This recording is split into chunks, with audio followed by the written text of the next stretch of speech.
It is abundantly clear that the cynical work of the majority party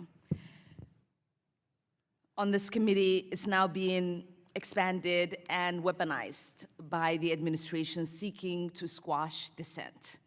We are seeing the heavy hand of the state through this administration and the body being brought down against students and faculty for engaging in protected speech. We saw this in the case of Mahmoud Khalil, who on March 8th became one of the first student activists to be detained by ICE, despite not being criminally charged and despite the agents lying about having a warrant. We saw this in the case of Mohsen Mahwadi, who was abducted by ICE at a citizenship naturalization interview for his role in campus protest. We saw this in the case of Rumeysa Ozturk, who was accosted in broad daylight by a group of masked and unidentified agents after writing a critical article in her student newspaper last year. And there have been more. Georgetown professor Badar Khan Suri, PhD candidate Ranjani Srinivasan, a 21-year-old student Yunsan Jang, and many more. Political protests, anti-war protests, pro-Palestinian protests, this is all protected speech under the First Amendment, regardless of citizenship status. Using immigration authorities to target, abduct, and illegally detain non-citizens for their activism is clear violation of their rights and a hallmark of an authoritarian government. As Mahmoud Khalil wrote, from inside the Louisiana Detention Center, where he remained for 60 days. Who has the right to have rights? And as Mohsen Mahwadi wrote after being freed from detention, when they look at my case, all Americans should ask themselves, what is left of our democracy and who will be targeted next?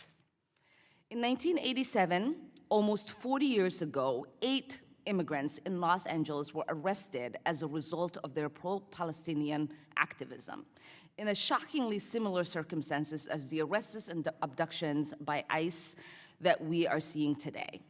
Professor Cole, you legally represented the LA 8 for 20 years against the US government. After the charges were dismissed, the judge called the proceedings an embarrassment to the rule of law.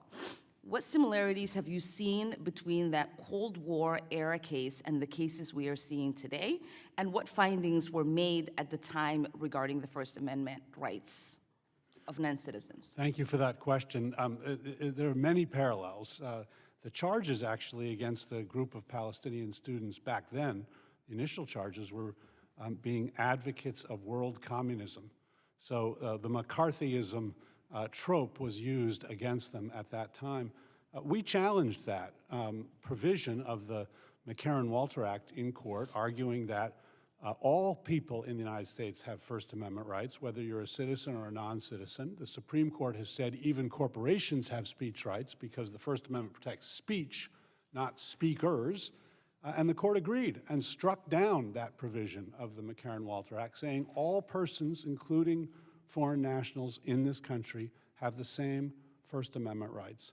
Mahmoud Khalil has the same First Amendment rights. Badar Khan Suri has the same First Amendment rights. And yet, this administration is targeting them for nothing more than speaking out in ways that the administration disagrees with. That is contrary to the core principle of the First Amendment. In the same way that the effort to use charges of anti-Semitism to target universities and try to micromanage how they discipline particular incidents is contrary to the core conception of the First Amendment. Mr. Cole, it is refreshing, Professor Cole, it's refreshing to have a witness who understands the illegitimate McCarthy-like approach the majority is taking on this committee. For them, it is easy to target people's rights to speech and to assemble when they advocate for Palestine. It is easy to dismiss the rights of those who are not yet citizens. Professor Cole, from your decades of experience as First Amendment scholar and champion, does it ever stop at the easy targets?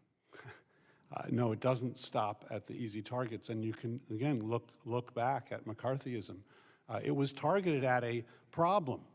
There were communists in this country that were spying for our enemy. But that's not what the McCarthyism was about. It was not about identifying those spies. It ultimately reached millions of Americans who were subjected to investigations. People lost their jobs, were blacklisted, merely for their ideas. The gentlelady's time's expired. Yeah. And I will say, those who don't learn from history repeat it.